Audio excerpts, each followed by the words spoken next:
Okay, it is now recording. So yeah, I just wanted to start off by going into a brief overview of today's agenda. So we're just going to start off with introductions from all of our panelists, and then we'll be going into the panel with a list of prepared questions that we have. And then we also wanted to open it up at the end for like a Q&A from participants. So please send any questions that you have that come up during the program in the chat. You can send it publicly or you can just DM it to me. And yeah, and then we'll be closing with some forms that we want y'all to fill out, as well as some reminders for the last program. Any questions?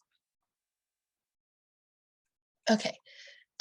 So I'm going to move into panelist intros. So panelists, please share your name, pronouns, the university you're at, the graduate program you're at, and any identities that you would like to share. And we'll be starting with Lennis first and then ending with Amanda. So it'll be like going down like that. But yeah, Lennis, feel free to introduce. Hi, I'm Lenny Castro. I'm a first-year PhD student at UC San Diego in the Division of Biological Sciences. I do identify as first generation, and I am a proud Latina in STEM. Hi, everybody. My name is Marco Landon. My pronouns are he, they. I went to UCSD for my undergrad, and I am currently at UCLA for my graduate school for teacher education program in the ethnic studies cohort, teaching history specifically.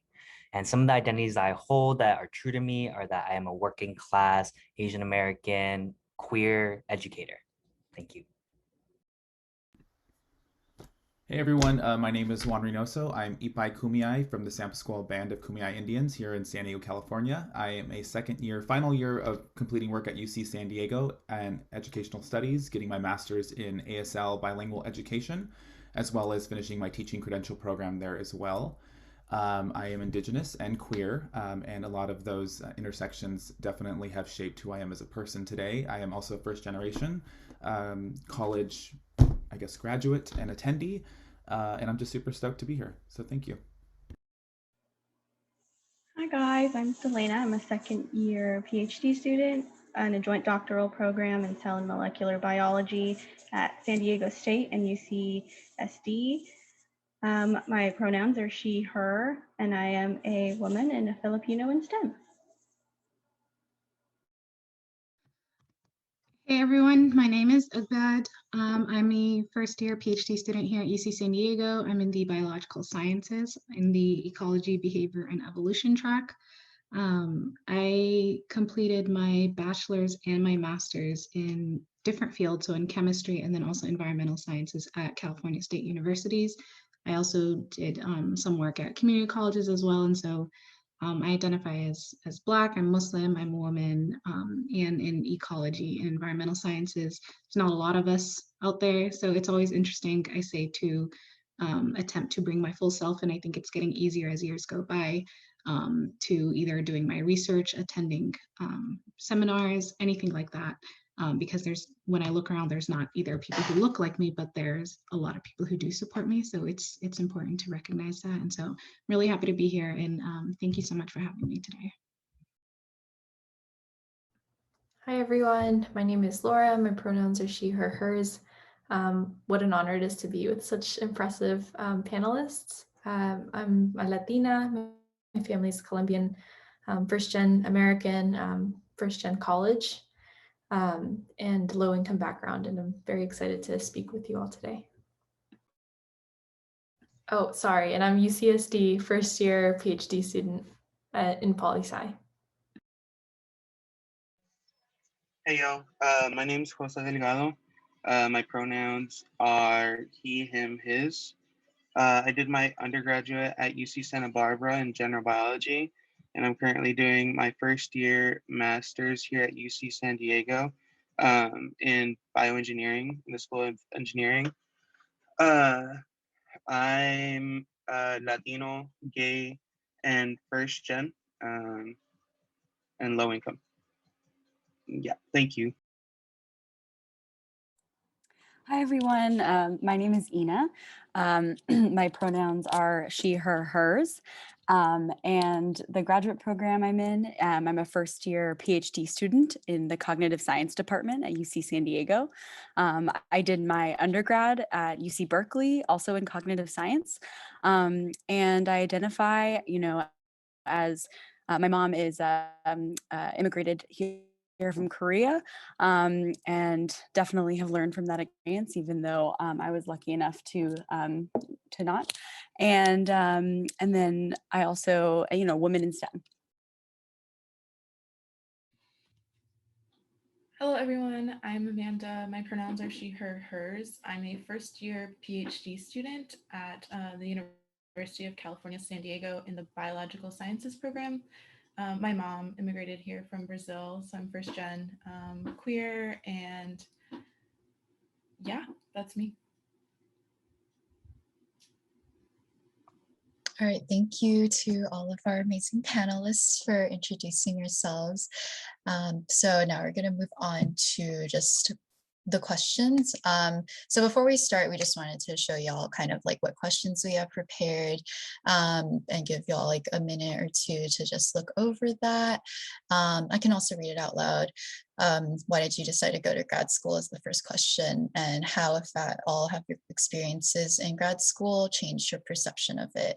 What are the differences you've experienced between graduate and undergrad? How have your identities shaped your experiences in graduate school? How do you find a community in grad school, and where do you look? What are some of the challenges you experienced in grad school, and anything you did or didn't expect? How do you manage your time and maintain a healthy school life balance in graduate school? And what are some tips and advice you have for prospective or incoming grad school students? So again, if there are any questions that you all have that aren't here, or follow-up questions for any of these questions, feel free to just send them in the chat and we'll make sure that they are asked. And these questions will also be copy and pasted into the chat as well, as we ask them. But yeah, without further ado, I'm going to turn it over to Seppi to get us started with the panel. Yes, thank you, Lucy. So going into the first question, to kind of reiterate again, why did you decide to go to grad school? How, if at all, have your experiences in grad school changed your perception of grad school? So if anyone wants to go ahead and start us off, feel free.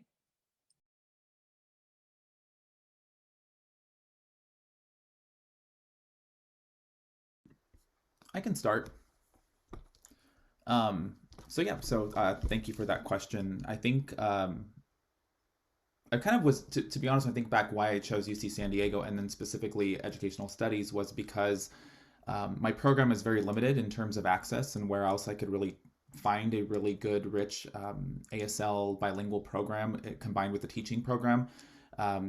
Most places have very limited programs, and I'm a resident here of San Diego. I reside on my reservation. I mean, my people have been here since time immemorial.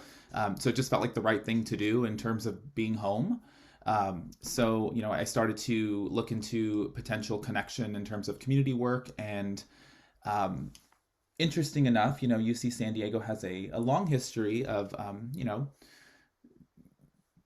not so pretty history, to be honest, with some of the tribal communities, specifically my own, the Kumeyaay Nation.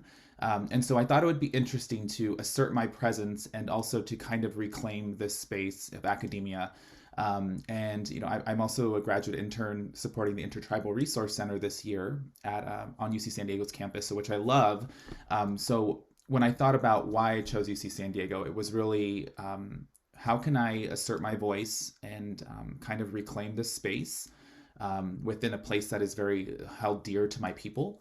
How can I find a program that will tailor to my specific needs in terms of education and deaf education where I'm working in? And also, where can I find community and people who look like me? That was probably the biggest thing. And while we only make like less than 0.01% of the student population as Indigenous students, the 20 of us that we do show up, it really feels like home. So that really was the reason why I chose to venture out to UC San Diego.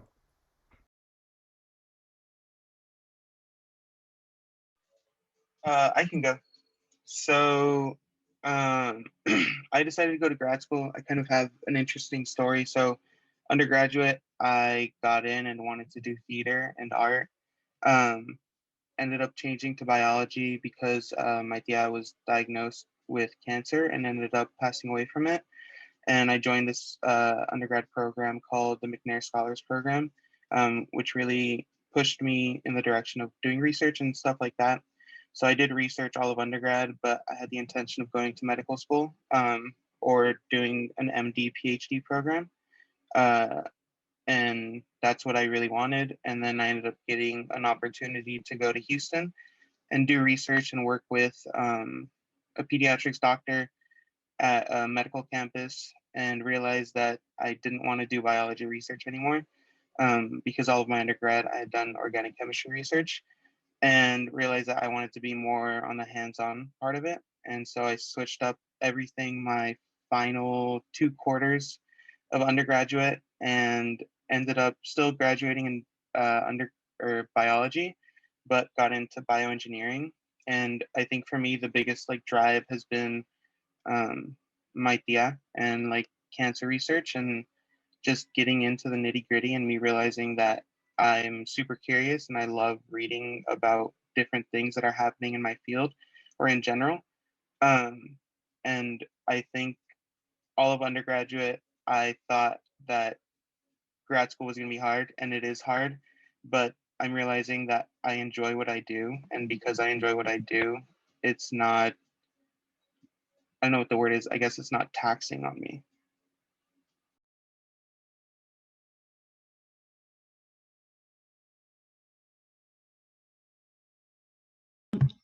I guess I could jump right in because I also, so for undergrad, I did chemistry. So I did organic chemistry research as well in biochem, and I was not a fan. I did not like it. I did not see myself doing that for a long time either.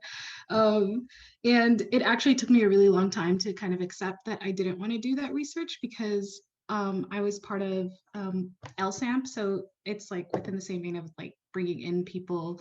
Um, oh, I mean, I liked it too, but it was like, you know. But I thought like, you know, changing fields was not possible for me. So during undergrad, I didn't even know going to grad school was like a possibility. I didn't know you could become a professor going to this until I was like in my third year. And I was really scared because most people start off, I thought, pretty early. But I joined LSAM, so that's the Louis Stokes Alliance for Minority Participation Program. And they really helped me get into research. They paid for me to do research because I wasn't going to do it if I wasn't being paid for it. And I don't know, it was really amazing to actually be in a lab instead of just being in class and just doing like class lab work. And I decided to go to grad school. There's, I guess, a couple answers to that because I wanted to learn more about our world. I wasn't satisfied working as a lab tech with the same routine. It just wasn't enough to me. And I was a lab tech for about a year. And I didn't know exactly what I wanted to do career-wise, but it wasn't anything I was seeing currently. And my career goals developed, and I started to realize I needed further training. So after I did my undergrad and got my master's, I worked for the California Department of Food and Agriculture and got to see firsthand agricultural and pest management. So I got more into environmental science and climate change. And then I also really got into environmental justice and science policy. And so that's like what I stick with right now and what I really hope to do into the future.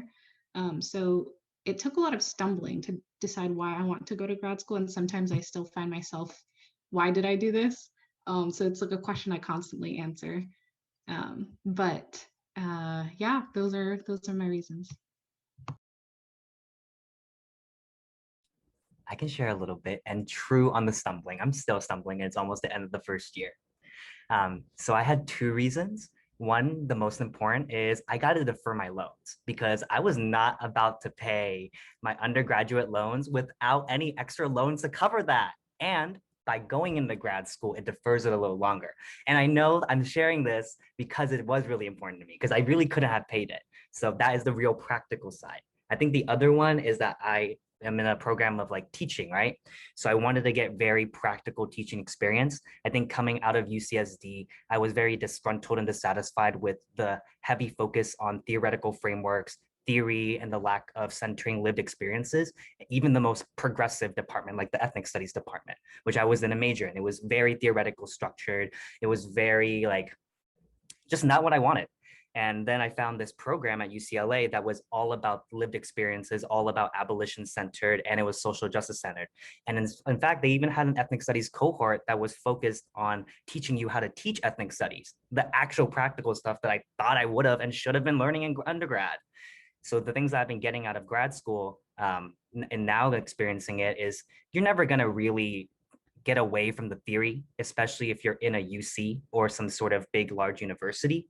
But what I have appreciated is that my program specifically is all about what can you do right now? What can you do practically? It's not about what theory can do inside the classroom because we're virtually learning and I'm virtually teaching. So let's create some new things that we can handle right now, some practical stuff to teach our students through this virtual setting on top of learning how to get out of this virtual setting.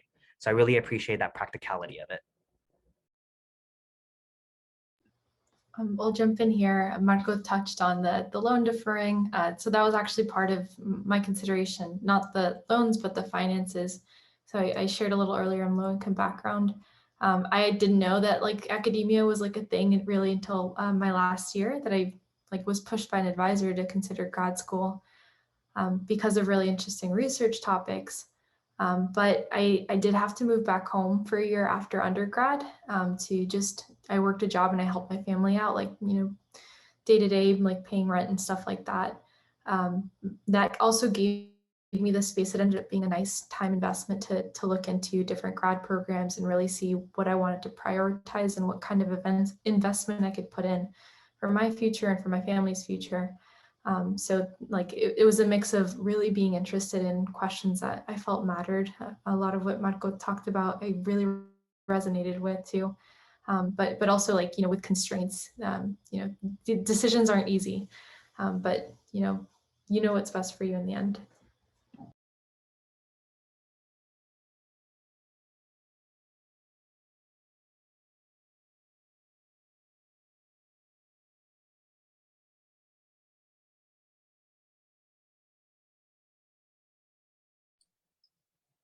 All right, if anyone else wants to answer, please do so. Otherwise, we can move on to the next question that we have. All right. So the next question is, what are the differences you've experienced between grad school and undergrad? And this can be like personal life, like what it looks like, I guess, or, just related to the school and your experience with education.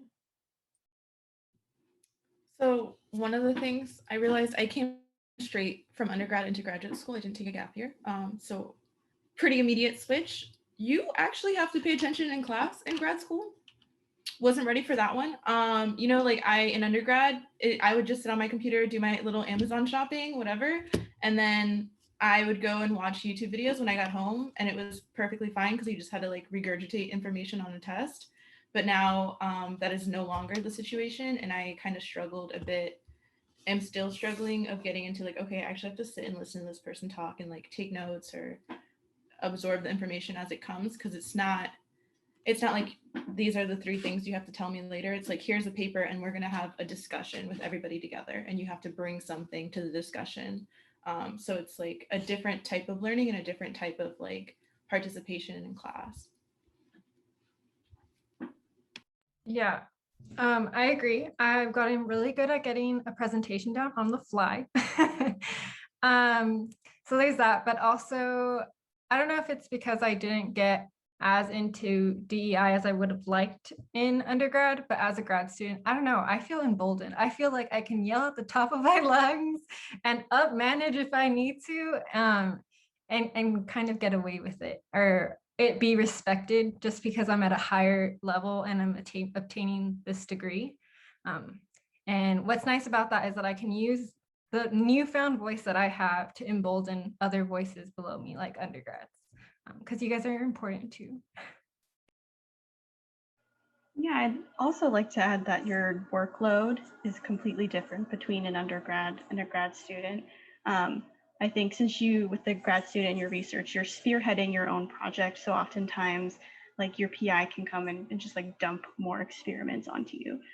And it can, if you're like a people pleaser like me, it's just easy to be like, yeah, I can do that. So you really have to like stand up for yourself and be that independent person and like set boundaries and know what your limits are.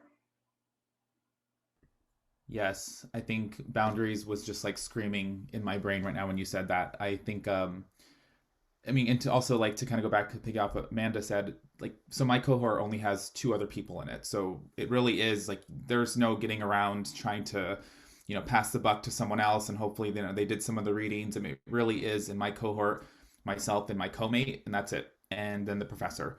So it really is very intimate and hands-on and in comparison to like my undergrad experience, which was actually online. I did an interpreting program in Missouri, so that was a little weird. I feel like I kind of got this virtual pandemic prepping years ago and then kind of came into pandemic. So it was a little helpful that a lot of this virtual stuff was already done in my undergrad.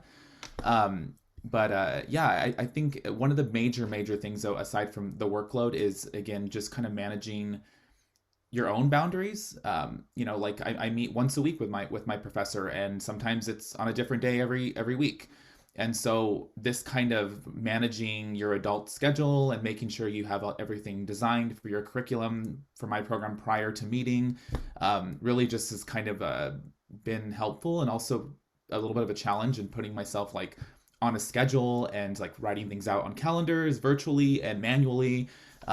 So yeah, I feel like it's a big difference.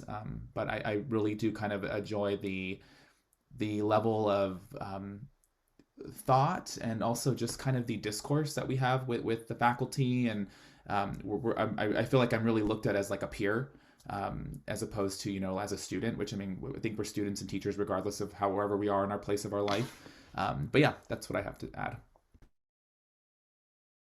I also wanted to add, so sorry, my internet's a bit spotty if I spot out, but I think that every program is obviously different, and my program has only been online ever since I've been a PhD student, so it's also tweaked by that. But I have noticed that I learn in my classes in graduate school because I want to learn, which feels a lot like different, I think, than undergrad. And grades just don't, you get them, but to me, at least in my program, I don't think they matter as much. And my professors so far have been really motivated on, here's readings that you can do. These are available for you. And I choose to read them because I'm curious in the information, rather than like memorizing, a test, similar to what Amanda said.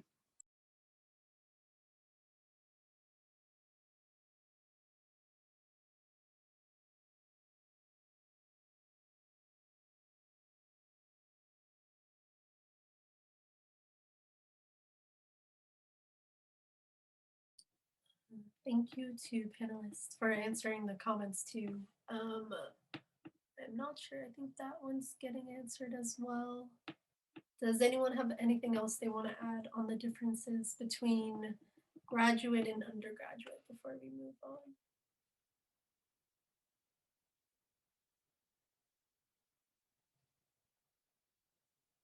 All right, okay, we can move on to our next question, which is how have your identities shaped your experience in graduate school? And feel free to share whichever, however many you want.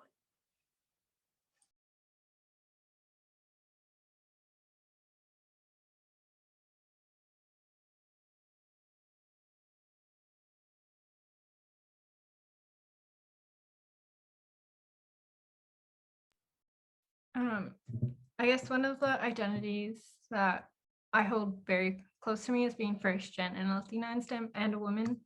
And because of that, I think I'm very active in extracurricular efforts outside of research, because I think it's important to be that representation that someone sees. For example, I made it a point to join recruitment committee for the biological sciences PhD program, because I knew that I would be one of the first faces that these recruits would see. And if anyone came from a similar background as me, they'd have a face to be like, okay, she did it, she got in, I can do it, I can get in.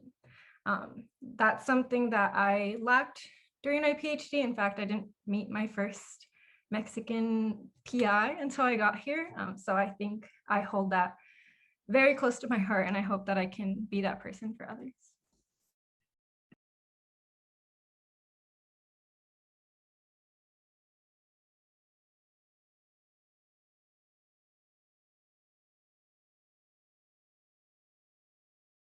You know, I'll hop in and say, again, because I'm in ecology, I think my identities and being in grad school, it has helped me connect to my community in a really fascinating way.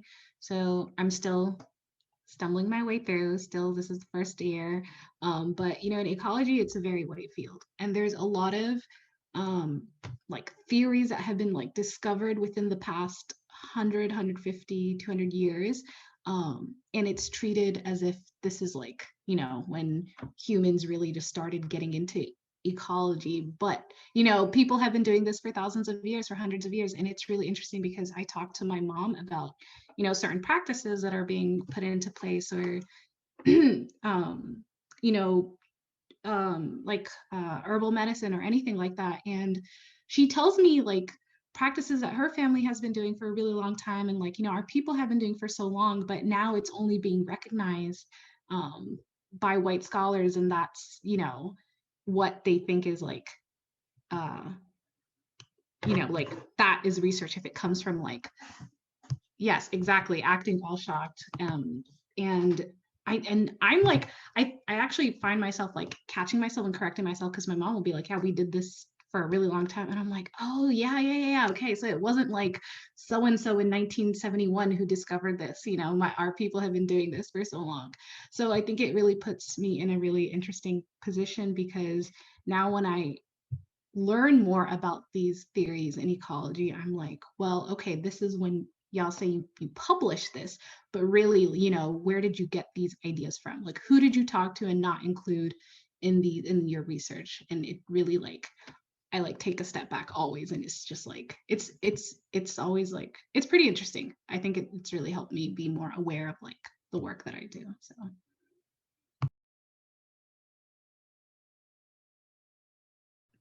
Just to piggyback off that a little bit, I think grad school academia in general is a very white-centric space, and so it, you know, I came from South Florida. You know, we're very ethnically and racially and nationally diverse there. So like, you know, where I went to school, it was a white space. Coming here, it was a little less so. But you're constantly thrown in this like light of, oh, like my peers who are very privileged, have very wealthy backgrounds. A lot of them come from Ivy degrees. Like there's this meme that's floating around. I'm not sure if you guys have seen, but it's on diversity in academia. And it's like, why did you want to study this thing? And the white man says, oh, IDK, I think it was cool. And like people of color, like this is my lived experience and I'm trying to make sense of it. So I think that has shaped the experience in grad school a lot. And it can be a little demoralizing. Oftentimes, I'm very lucky. My cohort's very, very diverse. So I'm able to have these like very candid conversations with people I can identify with, to kind of like, you know, kind of keep us in check that, you know, we're not competing with these people and their privilege, really. We're competing with their like great, great, great grandparents who are going through the same experiences that we as first gen folks are still learning and passing on to, like, you know, people in our communities who are also first gen, and trying to create these like systems of information. The other thing I want to just jump in on here with this question on identities is finding someone, a mentor especially, who you can relate to, so you can learn from. Someone mentioned a little early the hidden curriculum, things that you don't grow up learning that a lot of these privileged folks do grow up learning, and so you're learning as you go. It makes your learning curve a lot steeper. So for me, one of the big reasons I chose UCSD is because my PhD advisor would have been someone with very similar experiences as me. So she's able to kind of teach me a lot of the things that my peers, like, you know, take for granted that they know. And I think that makes a hell of a difference. Just to follow up on that, like the hidden like curriculum, definitely feel that. and that I think has shaped my grad school experience a lot. And the idea of giving back to people who are in similar situations has really pushed me. And so me, Lanice, and another person from our cohort actually made like a podcast to just disseminate this like hidden information and like, I don't know, what is a PhD advisor? What is like all this quals, first year exams? Like, what is any of this? And it was like kind of really shocking. Like talking to some people from our cohort, their parents are retired NASA people, and like my mom's a nanny. Like we're not coming in with the same level of information. And like the only reason I know things is because I have someone to ask, but not everyone has like that connection of someone in the year above or like 2 years above to ask like, oh, what's the best decision to make now? So like that's why I really love this panel, and like I love when people are doing stuff like this, because it's so much is not written down in the books. It's people talking to other people and learning from their experiences, so you don't make the same mistakes or things like that. So yes, thank you for this. Jumping in real quick, just for the recording, the podcast is at Triplicates Pod on Instagram and Twitter. But yes, continue. I'm done. But yeah, you can find us on all major streaming platforms. And if you have questions, let us know. We love having guests. So if also you want to talk about your experience in grad school, I would love to have you on so you can share your things too. Thank you. Yeah, stand in your power, Amanda. I love that. I'll hop in. It kind of is echoing pretty much what we've already talked about, but and I kind of shared in my opening a little bit why I chose UC San Diego. But specifically, I mean, being an Indigenous queer person on campus, I mean, it's one thing to navigate, the landscape as a queer individual, but sometimes there's a little more complexity in terms of being a queer Indigenous person and pushing back and trying to get back to old traditional ways, and oftentimes in histories and current things that I even see within my own tribal communities, there is this kind of colonized mindset of what it is to mean to be an Indigenous person and a queer person, and how they intersect. And and someone mentioned earlier, forgive me, I'm not sure who it was, but said like being a whole person. That it really is how I center myself on campus. And especially in the teaching field, in education studies at UC San Diego, I mean, it's a very diverse in terms of the students to some extent. But it's still mainstream education. It's still, California Teaching Credential Program, where most of the framework that we're seeing is this kind of regurgitated kind of cycle of the same pattern of history, is just kind of rewritten, but with just a little bit of a twist. So I really am the type of person who likes to push back and likes to challenge the status quo. And I have no trouble and no problem speaking my mind and asserting that when it comes to kind of defending where I come from or defending my experience. And if I notice that something is not within the framework or the curriculum or the narrative, what we're talking about, I feel like I'm in a place now where I'm like, hey, you know what? I think we should approach it in this perspective, or where is this perspective missing? So I've been really, really fortunate to have great mentors, great faculty who are receptive of this information. And kind of going a little further, sorry if I'm taking too much space, but even pushing back in my own tribal community, like I feel being, in an academic setting, there is a set of privilege that I have now, as a Indigenous person within my community who has access to higher education, and so I have to be careful when I bring that back to my community, how I'm presenting it. Is it community centered? What kind of approach, what's the intention that I have in doing this? So it's been very difficult, and I would say that it's not always easy, but as long as I'm authentic and I'm standing in my truth, and I'm not dismantling either one of my identities, because both are incredibly powerful and they are what makes me, I'm a person. I tend to, it keeps me going, keeps me motivated. But yeah.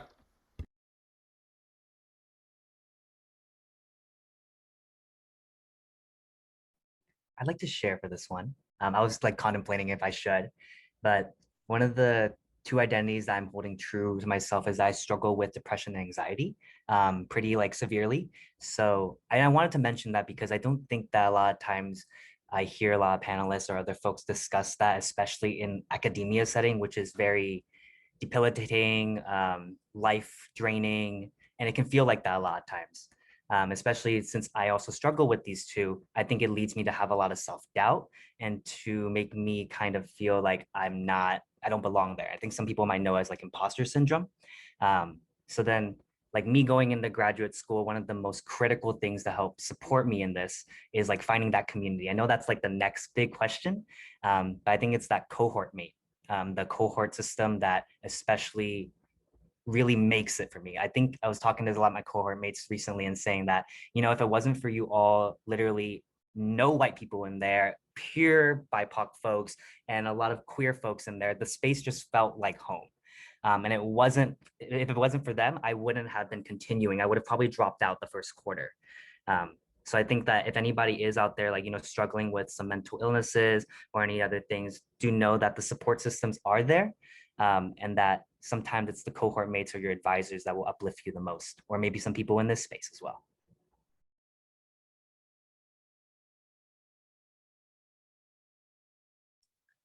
Going off of that, since it continues on to our next question, how do you find a community in grad school? Where do you look? And kind of just like, how is that similar or different to the way that undergraduate students find community?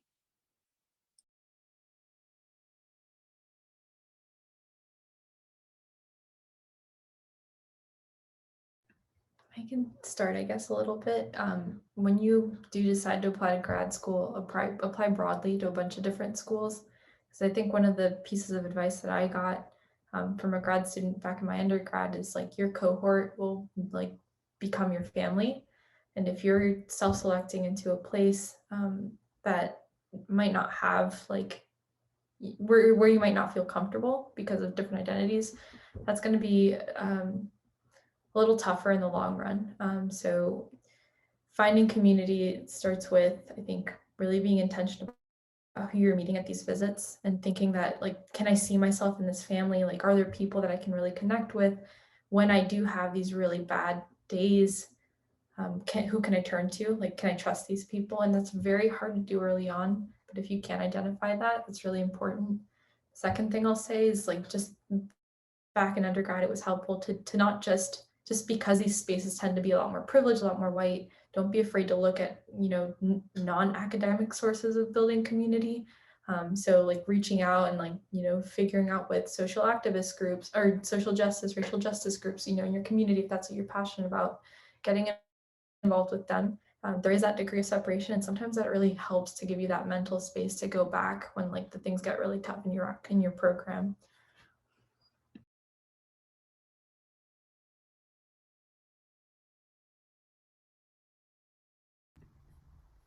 I can jump in just to answer the question, to verbally define cohort.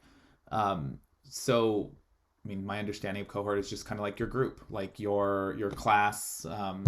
So when I say my cohort, it literally means me and whoever else is in my level or what my year number. So I started last year. There was 40 of us when we came in our first cohort. And then everyone graduated and got their MEDs. And then I ended up staying another year to finish my special ed credential and a ASL credential. So now it's just 2 of us in our cohort. So basically that's just who's in your class, like in what level.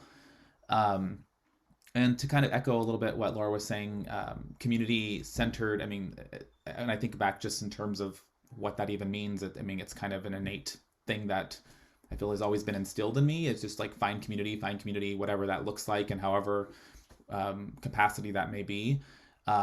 So, what I found for myself, because there is lack of representation, because there is such a limited amount of people who look like me or who've had the same experience as me, I have, been very fortunate to be the graduate intern for the Intertribal Resource Center at UC San Diego. So a lot of my work is community liaison work. It's a lot of plugging in and, reaching out to local tribal communities.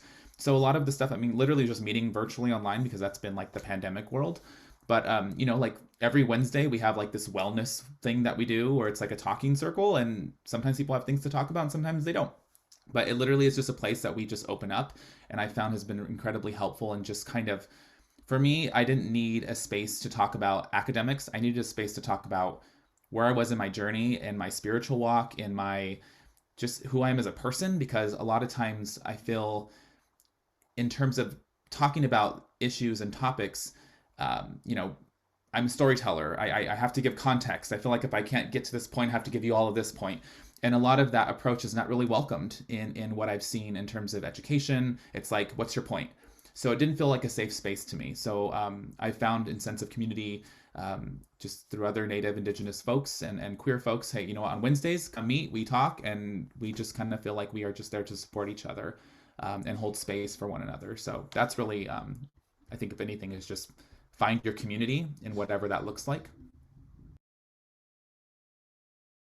Yeah, I just wanted to pull something that Juan mentioned, that we're all in this virtual world. So my cohort, while there's about 40 of us, I think I've met like a select few in person, and creating a Slack channel or well, a Slack channel was kind of what brought us together, creating all these mini channels for whatever we were interested in, be it having social hours on Zoom or baking or floops where everyone puts their pets. And honestly, it gets me through the week. It's very nice to be able to still have that kind of space to talk about anything other than science, because at the end of the day, that's not what I want to talk about. I want to talk about how everyone's doing, what their interests are.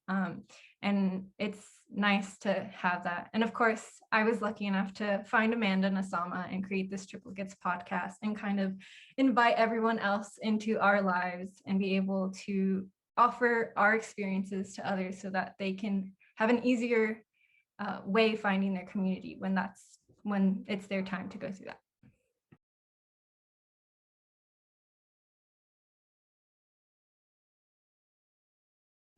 I think for me, just to give an example, so I moved here out of state to California. So finding a community where I saw myself and other people was really important.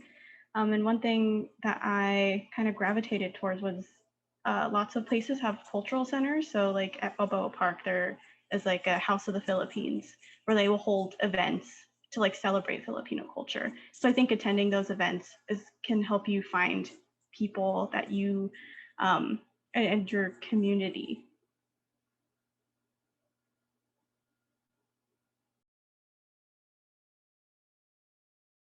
I think this has been talked about, but one thing I wanted to say is finding your community in grad school. At least personally for me, I have, I guess, different communities in grad school. So one is outside of grad school. So my friends and family back home, I want to make sure I keep those relationships healthy and I'm in tune with them as well.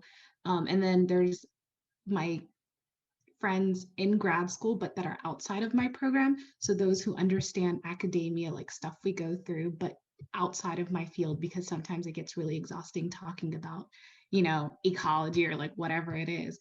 But then there's also my community in my cohort who've been really amazing. And like Lenny said, I've only met a few of us, our group in person, but I know that when I do meet everyone in person, hopefully in the near future, it's gonna be really great. I feel like it's just gonna be it's gonna be a reunion of some sort. I don't know. I know it's gonna be amazing. So I think your community doesn't have to be one group. It can mean a lot of different things in grad school. So.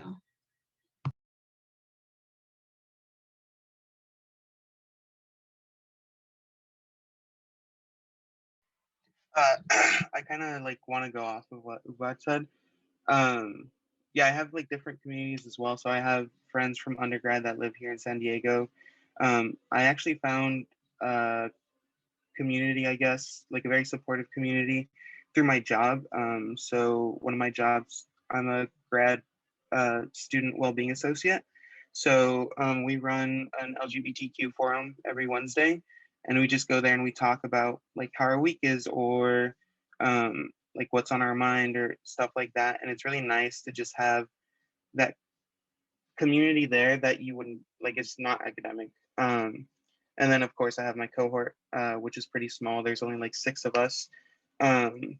So it's really interesting because then I have a few people in my cohort who I can not only talk academic with, but also fun and like, you know, like have fun virtually. I think it's very different. I'm excited to go back in person because I can't wait to meet everyone. And obviously, like virtual grad schools, I think very different from what I expected in general for grad school.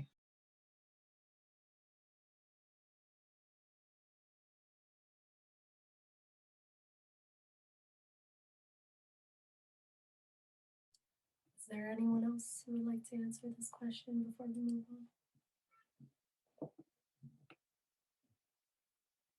All right, we can move on to the next question, which is, what are some of the challenges you've experienced in grad school? Is there anything that you did expect or that you didn't and just completely took you as a shock?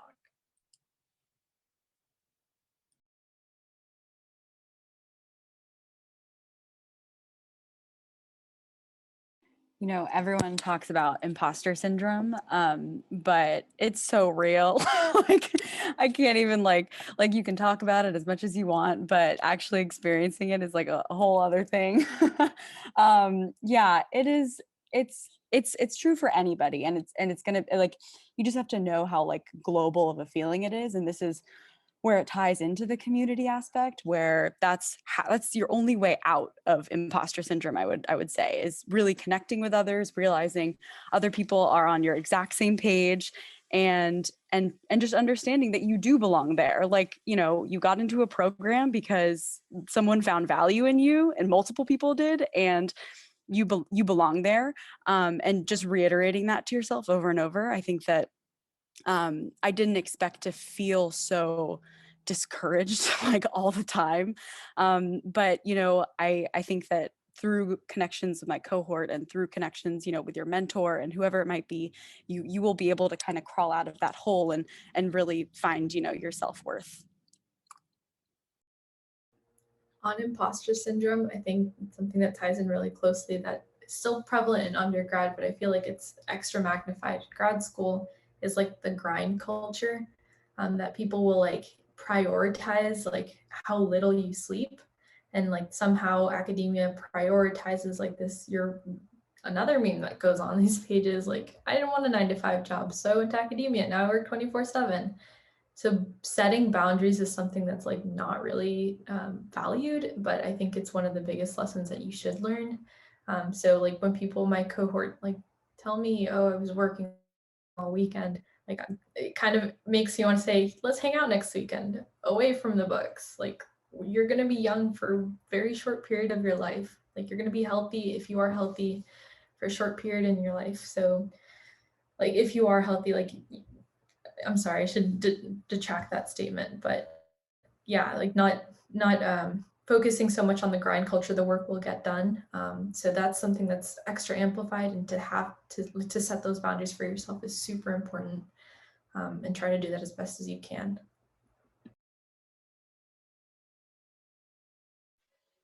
I think Juan said this before, but I think one thing from grad school that I didn't expect was kind of being able to talk to my community from back home, uh, just because you are getting this education. And I think especially with the pandemic going around and like all this vaccine stuff, trying to explain to people without, I guess, trying to offend them, because you are going to graduate school, you are getting this education, and this happened even in undergrad. But as you like, you know, get higher in education, you learn more. It's very hard to be able to explain to someone without them feeling attacked and without feeling like you're attacking them, right? Because it's you grow up in such a different environment, and I don't know. So that's just like one huge thing that I did not expect. I've actually like gotten in a lot of arguments with family members, like some family members we don't even talk anymore, and it's I don't I don't know. There are just those things that I just really didn't expect at all. But yeah.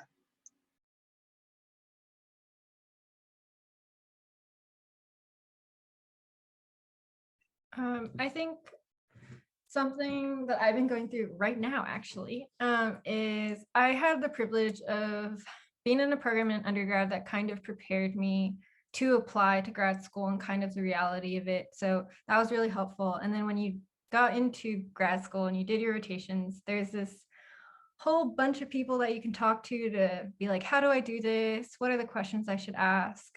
But then, at least for STEM, when you join a lab, it's like, okay, the training wheels are off. And I always knew they'd come off, but oh my gosh, I wasn't ready, you know?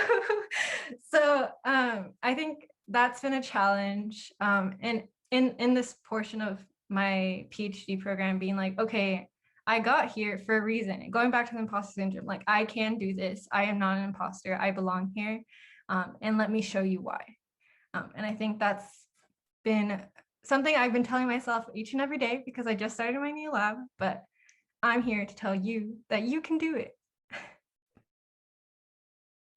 Yeah, and I'd like to also echo that sentiment that science is freaking hard, guys. Like experiments fail like 90% of the time.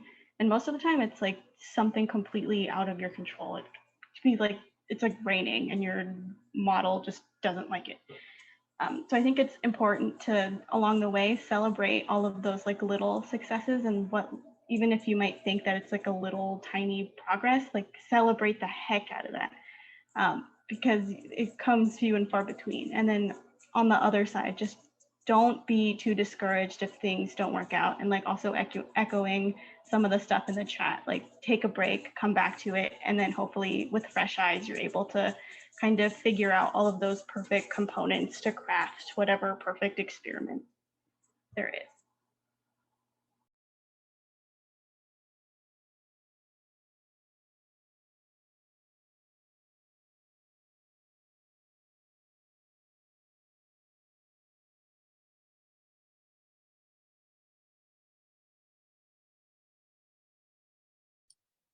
Is there anyone else who would like to answer that question before we move on? All right, so our next question kind of talks about something that a lot of you touched on, but how do you manage your time and maintain a healthy school life balance in grad school? One thing I started doing recently was like micromanaging my time, and like I don't know, my therapist suggested this and I have it color coded on like my iCalendar. So I can literally see based on the color how much time I'm giving to myself every day, and sometimes I'm like, ooh, maybe we need to work on